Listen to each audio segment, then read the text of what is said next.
Hello students, welcome to Competition Roof. Students, today we are going to discuss about PGT Hindi syllabus, KVS NVS. It's very important video for all students. Students सबसे पहले तो हमें exam के pattern के बारे में पता होना चाहिए कि आखिर अभी 26 में जो एग्ज़ाम आएगा हमारा वो किस पैटर्न पर आएगा। तो सबसे पहले तो आपको ये पता होना चाहिए कि ये टीयर 2 एग्ज़ाम होगा और टीयर 2 जो एग्ज़ाम है हमारा 2.5 घंटे का होगा। आप लोगों को सेफ वीडियो का जो सेफ स्कोर जो है वो राहुल सर के द्वारा बता दिया गया है, तो आप उस वीडियो को देख लें यदि आपने ना देखी हो। और अगर आपका सेफ स्कोर बन रहा है तब आपको जो है लेट करने की बिल्कुल भी ज़रूरत नहीं है, क्योंकि काफ़ी लंबा चौड़ा सिलेबस केवीएस एनवीएस के द्वारा दिया गया है।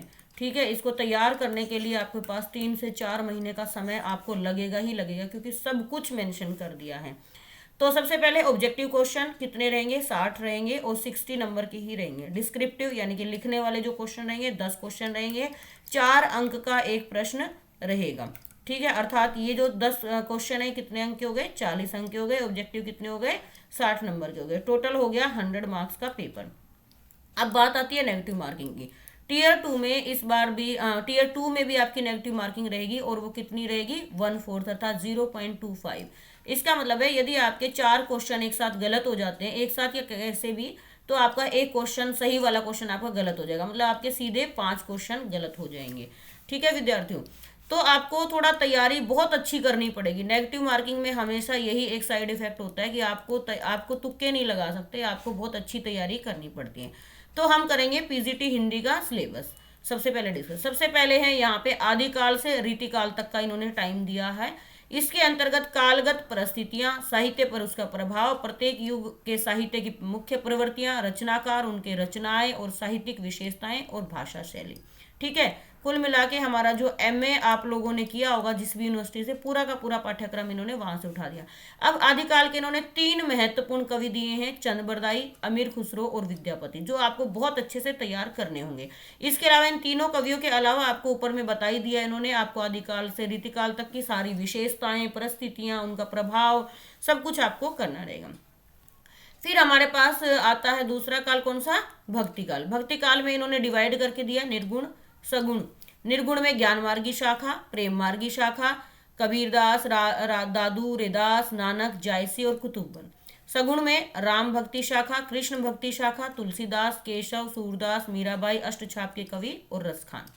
फिर आता है रीतिकाल। रीतिकाल को 3 भागों में बांटा हुआ है, रीतिबद्ध, रीति सिद्ध और रीति मुक्त। इन तीनों को आपको बहुत बढ़िया से तैयार करना है। इनके अंतर्गत इन्होंने कुछ कवि भी दिए हैं, देव, घनानंद, बिहारी, मतीराम, सेनापति, भूषण और पद्माकर। तो ये इन्होंने पूरा का पूरा खोल के बता दिया है कि आपको क्या क्या तैयार करना है। ठीक है, फिर आता है हमारा आधुनिक काल। आधुनिक काल में भी इन्होंने बताया है, इसके अंतर्गत युगीन परिस्थितियां, साहित्यिक पृष्ठभूमि, मुख्य विचारधारा, मुख्य साहित्यकार, साहित्यिक रचनाएं और उनकी विशेषताएं और उनकी भाषा शैली, ये सब आपको तैयार करना है। सबसे पहला युग आता है आधुनिक काल के अंतर्गत में भारतेंदु युग। भारतेंदु युग में भारतेंदु हरिश्चंद्र, बाल मुकुंद गुप्त, बद्री नारायण चौधरी, प्रेमघन। भारतेंदु युग में अब ये नहीं कि केवल आपने ये राइटर तैयार कर लिए, भारतेंदु युग का नाम भारतेंदु युग क्यों कहा गया, इसकी क्या क्या विशेषताएं हैं, क्या क्या कमियां हैं, ये सब भी आपको डिटेल में आपको पढ़ना होगा। उसके बाद आता है द्विवेदी युग। द्विवेदी युग में भारतेंदु युग से आखिर द्विवेदी युग किस प्रकार से अलग है, इसकी विशेषताएं आपको पता होनी चाहिए। इसमें महावीर प्रसाद द्विवेदी, श्रीधर पाठक, अयोध्या सिंह उपाध्याय हरिओद, मैथिली शरण गुप्त। फिर हमारा तीसरा काल आता है छायावाद का। छायावाद में जयशंकर प्रसाद, महादेवी वर्मा, सुमित्रा नंदन पंत, सूर्यकांत त्रिपाठी, निराला। अब छायावादेतर युग। छायावादेतर युग में कौन कौन है, हरिवंश राय बच्चन, माखनलाल चतुर्वेदी, बालकृष्ण शर्मा नवीन, नरेंद्र शर्मा, केदारनाथ अग्रवाल, नागार्जुन, मुक्तिबोध, नेमीचंद्र जैन, प्रभाकर माचवे, गिरजा कुमार माथुर, रामविलास शर्मा, अज्ञे, भवानी प्रसाद मिश्र, नरेंद्र शर्मा, धूमिल, धर्मवीर भारती, शंभुनाथ सिंह। अब आप देखो शंभुनाथ सिंह को तो आपने बहुत कम पढ़ा होगा, और रघुवीर सहाय, ये सारे राइटर बाकी तो ज़्यादातर आपने पढ़े होंगे, तो इनको आपको डिटेल के साथ पढ़ना है विद्यार्थियों। तो ये हो गया हमारा आधुनिक काल। उसके बाद तीसरा हमारा आता है गद्य काल। गद्य काल में अधोलिखित लेखकों का व्यक्तित्व और कृतित्व, मतलब इनका जो हम जीवन परिचय बचपन से पढ़ते थे वो भी आपको पढ़ना पड़ेगा। ठीक है, क्योंकि उसके अंदर से भी यहाँ से प्रश्न पूछे जा सकते हैं। विद्यार्थियों, यदि आप हमारे चैनल पर पहली बार आए हैं तो मैं आपको ये बीच में रोककर बताना चाह रही हूँ कि आप कंपटीशन रूफ ऐप को ज़रूर डाउनलोड करें प्ले स्टोर में जाकर। जो हमारे इसका आइकन आपको दिख रहा है यूट्यूब चैनल का, वही आइकन हमारे ऐप का भी है। तो आप हमारे ऐप को ज़रूर डाउनलोड कर लें प्ले स्टोर से। वहाँ पर आपको इस सिलेबस की पीडीएफ भी मिल जाएगी। इसके अलावा बहुत सारे पेपर आपको वहाँ पे फ्री ऑफ कॉस्ट मिल जाएंगे। साथ ही साथ विद्यार्थियों, यदि आप केवीएस एनवीएस की तैयारी करना चाहते हैं और आप हिंदी का कोर्स देख रहे हैं, रिलायबल, जो विश्वसनीय हो, जो आपको बिल्कुल सिलेबस के अकॉर्डिंग तैयारी करवाए और जो आपका सिलेक्शन करवाए, तो आप हमारे ऐप से इस कोर्स को भी ले सकते हैं। इसमें क्या क्या विशेषताएं रहेंगी, इसमें आपको शॉर्ट नोट्स उपलब्ध करवाए जाएंगे। इसमें जो है आपको लाइव क्लासेस की फैसिलिटीज़ मिलेगी। बीच बीच में आपको संडे टू संडे आपको लाइव क्लासेस भी मिलेंगी। कोशिश तो पूरी क्लासेस की रहेगी कि लाइव क्लास हो जाए। यदि लाइव नहीं होंगी तो आपको सारी वीडियो मिल जाएंगी, शॉर्ट नोट्स मिल जाएंगे। और जो भी बच्चा हमारा ये कोर्स खरीदता है उसको टीजीटी पीवाईक्यू की हमने बहुत ही 1000 क्वेश्चंस का एक संग्रह बनाया है जो पूरी व्याख्या के साथ है। वैसे तो वो बुक 165 की है, आपके उसके 2000 प्रश्न उसमें तैयार हो जाएंगे। वो आपको फ्री ऑफ कॉस्ट इस कोर्स के साथ में आपको मिलेगी। ठीक है, यदि आप कोर्स नहीं लेना चाहते तो आप इस बुक को जरूर देखिए, क्योंकि इसमें व्याख्या सहित सब चीजें हमने दी हुई है। तो आपकी काफी कुछ चीजें तो यहाँ से भी तैयार हो जाएंगी। सबसे पहले अगर आप पढ़ने का मन नहीं कर रहा तो आप पहले क्वेश्चंस लगाना प्रारंभ कीजिए। सही दिशा में तैयारी करना बहुत ज्यादा जरूरी होता है। आपको इधर उधर के बहुत सारे उल्टे सीधे लोग पेपर दे देते हैं। आपको सही, मतलब सही ओरिजिनल चीज मिले, ये इस चैनल पर हम गारंटी देते हैं। आपको सही चीजें ही हम उपलब्ध करवाएंगे, नहीं तो नहीं उपलब्ध करवाएंगे। आप देखते होंगे कि हमारे चैनल पर भी हम बहुत कम चीजें ही डालते हैं, लेकिन हमारा ये उद्देश्य होता है कि हम या तो दें तो सही दें, अन्यथा ना दें। ठीक है, चलिए अब हम गद्य साहित्य पे बात करें तो गद्य साहित्य में आपको किस किस का जीवन परिचय और उनकी रचनाएं तैयार करनी है। इसमें है भारतेंदु, रामचंद्र शुक्ल, प्रेमचंद, जैनेन्द्र कुमार, हजारी प्रसाद द्विवेदी, धर्मवीर भारती, रामविलास शर्मा, निर्मल वर्मा, फणीश्वर नाथ रेणु, कृष्णा शोभती, भीष्म साहनी, शेखर जोशी, विष्णु खरे, ममता कालियम।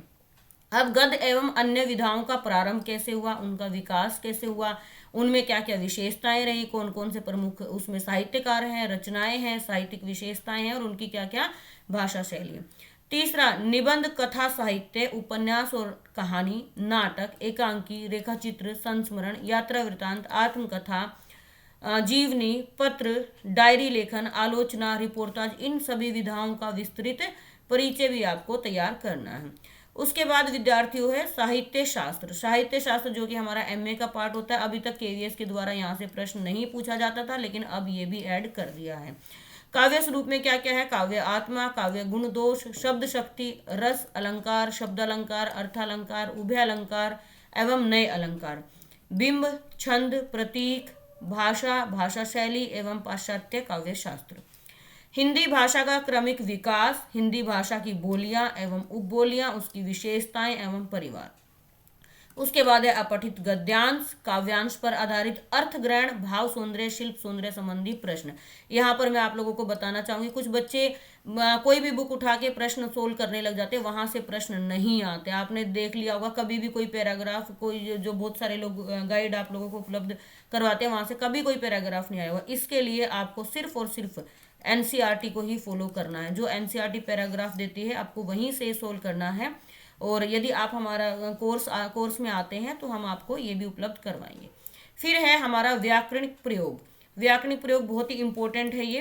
वैसे अभी तक ये वाला पार्ट पीजीटी में नहीं आता था, लेकिन अब ये भी ऐड हो गया है। सबसे पहले वर्ण विचार, ध्वनियों का वर्गीकरण, वर्ण वर्गीकरण, उच्चारण स्थान, वर्णमाला, वर्तनी, संधि, संधि विच्छेद। फिर है शब्द एवं शब्द भंडार, वही उसमें शब्द भेद, उत्पत्ति और रचना और अर्थ की दृष्टि से शब्द भंडार। फिर प्रायवाची, विपरीत, एकार्थी, अनेकार्थी, श्रुति सम, भिन्नार्थ।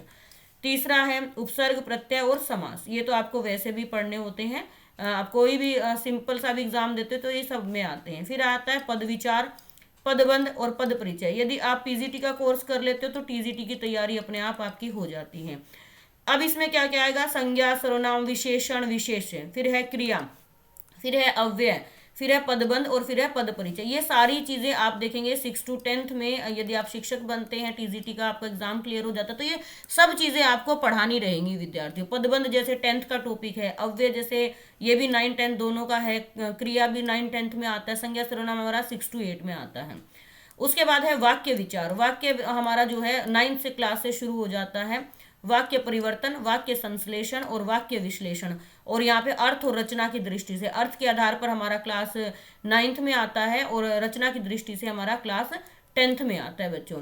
तो ये हमारा कंप्लीट सिलेबस है। तो आप देखेंगे पीजीटी का सिलेबस बहुत ज़्यादा है। यदि आपने अभी से तैयारी प्रारंभ नहीं की तो आप अपने सिलेबस को पूरा नहीं कर पाएंगे। यदि आप अपनी तैयारी सही दिशा में और सही समय पर चाहते हैं और चाहते हैं कि आपका सिलेक्शन हो, तो आप हमारे साथ जुड़े रहें, हमारे चैनल को सब्सक्राइब ज़रूर करें, हमारे ऐप को भी डाउनलोड करें। कोर्स भले ही ना खरीदना, बहुत सारी चीज़ें आपको वहाँ पे आपके काम की मिल जाएंगी। यदि आप शिक्षक हैं तो भी आपको उससे लाभ होगा, क्योंकि कई बार मैं वहाँ पर हमारे जो वर्ड फाइल में पेपर आते हैं वो भी मैं अपलोड कर देती हूँ, ताकि बाकी शिक्षकों की भी हेल्प होती रहे।